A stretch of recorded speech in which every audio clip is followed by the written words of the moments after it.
Assalamualaikum warahmatullahi wabarakatuh. Kembali lagi kita di channel BBB Said, belajar bersama Said. Kali ini kita akan membahas tentang status cairan yang keluar dari luka atau gatal-gatal. Bagaimana hukumnya, apakah bisa dibawa salat, apakah najis, apakah tidak. Nah, sebelum mendengarkan jawaban ini, dipindahkan untuk mendengarkan video ini sampai selesai supaya tidak ada kesalahpahaman di sini. Nah, cairan yang keluar dari luka, lepuh yang mengundang air dan gatal-gatal itu hukumnya diperinci sebagai berikut. 1. Apabila cairan tersebut tidak berbau dan warnanya tidak berubah, maka cairan tersebut dihukumi suci menurut pendapat yang mu'tamad, sebab dikiaskan dengan kesucian keringat, jadi tidak perlu disucikan sebelum sholat. 2. Apabila cairan tersebut berbau atau berubah warnanya, maksudnya baunya tidak enak dan warnanya semisal menjadi kuning, maka cairan ini dihukumi najis, sebab dikiaskan dengan muntah dan nanah yang dihukumi najis. Namun najisnya termasuk najis yang dima'fu, tidak wajib disucikan apabila terkena badan dan pakaian, dengan syarat cairan tersebut tidak bercampur dengan najis lain, tidak berpindah ke tempat lain dan keluar sendiri, bukan karena digaruk-garuk semisalnya. Nah, apabila salah satu dari dua syarat terakhir tak terpenuhi, maka cairan tersebut hanya dima'fu apabila sedikit. Jika sampai banyak, maka harus disucikan sebelum sholat. Sedangkan syarat pertama, tidak bercampur dengan najis lain, tak terpenuhi. Semisal cairan ini bercampur dengan darah, maka dihukumi najis secara mutlak dan harus disucikan. Artinya apabila cairan itu berpindah tempat atau misalnya keluar karena digaruk-garuk, maka itu harus dibersihkan sebelum sembahyang apabila inya itu banyak. Apabila inya itu cairannya banyak. Sedangkan apabila inya bercampur dengan najis, cairannya bercampur dengan najis, baik ia sedikit cairannya ataupun banyak, itu tetap dihukumi dengan najis secara mutlak dan harus disucikan. Mungkin hanya itu yang dapat disampaikan. Kalau ada kesalahan mohon dimaafkan. Assalamualaikum warahmatullahi wabarakatuh.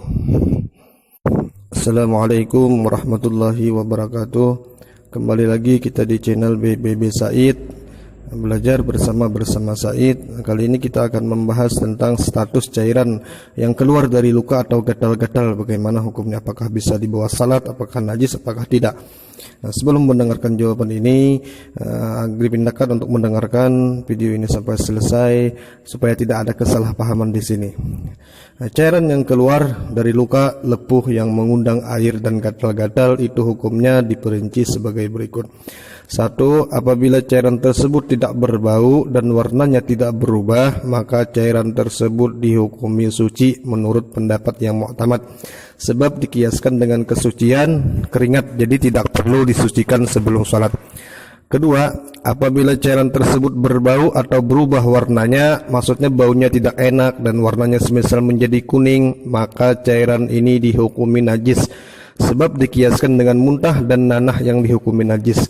Namun najisnya termasuk najis yang dima'fu, tidak wajib disucikan apabila terkena badan dan pakaian, dengan syarat cairan tersebut tidak bercampur dengan najis lain, tidak berpindah ke tempat lain dan keluar sendiri, bukan karena digaruk-garuk semisalnya.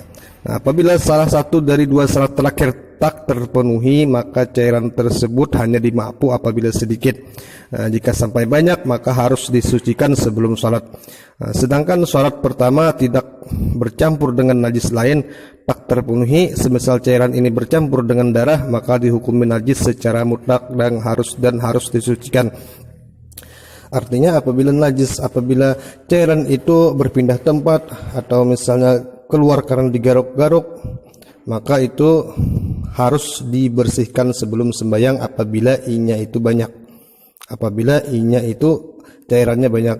Sedangkan apabila inya bercampur dengan najis, cairannya bercampur dengan najis, baik ia sedikit cairannya ataupun banyak, itu tetap dihukumi dengan najis secara mutlak dan harus disucikan. Mungkin hanya itu yang dapat disampaikan. Kalau ada kesalahan mohon dimaafkan.